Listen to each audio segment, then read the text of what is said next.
everyone, this is Lucretia. This is take 2 of this assignment. Unfortunately, I've done it once, but it's not uploading and it's been over 5 minutes and I don't want to risk it. So we're going to try this one more time.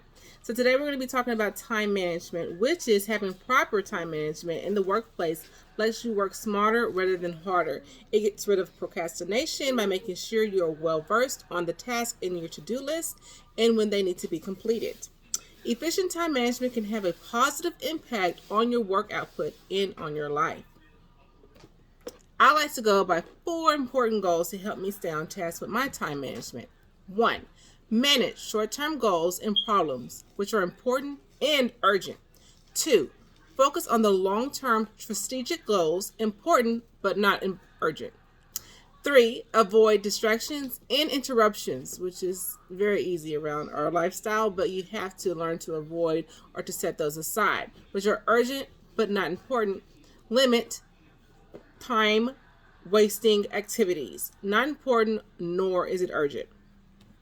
Of course, like many of us, I have a family, full-time job, and full-time student. There are some important components you need to have, like structure, in order to have a functional lifestyle. I will talk about different gadgets and tips and tricks you can use to help you stay on task and on time. You can have electronic or digital calendar, planner or paper calendars, alarms and notifications, an agenda or a schedule to help you stay on track. I specifically will be focusing on those 4 things today. I like to use electronic or an Outlook or Google Calendar. I work from several phone devices. I have for work, I have for school, and for my lifestyle, and this is actually a phone that I'm doing this from. I also like to work with planners. Planners are good to have. I had this a lot when I was in a certain program, a healthcare program, because I had to see about patients. So I had a schedule for that. Then on top of that, my personal schedule and a schedule for my children and all their appointments and several activities that they had in and outside of school.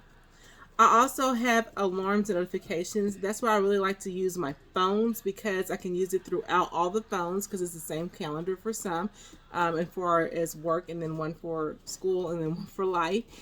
Anyways, they all amount to notifications and alarms, so it goes off as a reminder. Also, one thing that doctors' offices are doing, once you schedule an appointment with them, they also send you like a little reminder, and then you can input it inside your calendar, and that's another form of a notification. Rather have more than none at all. Agendas are great, because that's something in a work setting especially that you will need, because if you have like a leader or someone to help you guide you and keep you on task, because sometimes once you get in meetings you can start getting really engaged in conversations or in the topics, and you can easily get off task, or a lot of opinions start to get flowing, and you just need somebody to gear you right back to that perfect space. I will also be focusing on one particular work scenario, which is going to be the dental office, because that has established a very nice functional workflow in my lifestyle. If that office wasn't set up the way it was, I'm not sure how we would have functioned, very well. So we were patient-based dental office, and we will start our meetings in the morning off with like a huddle. A huddle is something that you have. It can be anywhere from 5 minutes, 10 or 15 minutes is probably the max. And that just gets you ready and prepared for the day. Huddles are good because if you have questions, that's a really good time to ask. You can also do a review from the day before to prepare better for the day of. Huddles, many of you are probably familiar with them, but they were like a master tool for us.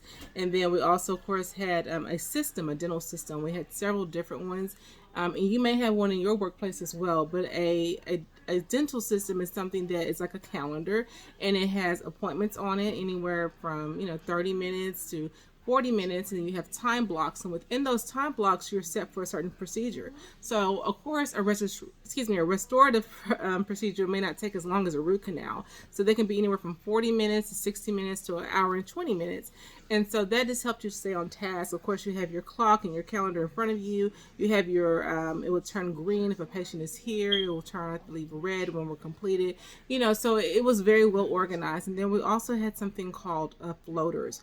Floaters were great in the office, because if your procedure ran over or too late, then someone could come in and take over for you, or if you had to step out. That way you're not taking time away from your patient or away from your time schedule, and you can continue to go on. We also had something called flex time, and flex time was kind of like a staggered appointments for those that want to come early or those that had to come late. Again, floaters were good for these staggered flex times that we had.